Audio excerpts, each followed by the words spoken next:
Hello guys, in today's video we're going to talk about how to fix Snapchat account problem. So the answer is easy, just go to the settings and then scroll down to the apps section and then go to the search and search Snapchat, and next go to the storage.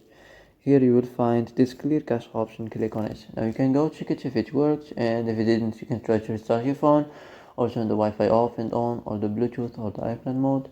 Also you can try to clear data, but be careful. If you clear data, all the Snapchat's data will be deleted. This includes all files, the settings, the accounts, the databases, etc.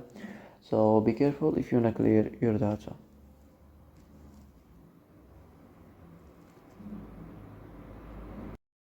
So that's it for today's video. I hope this is the answer you've been looking for.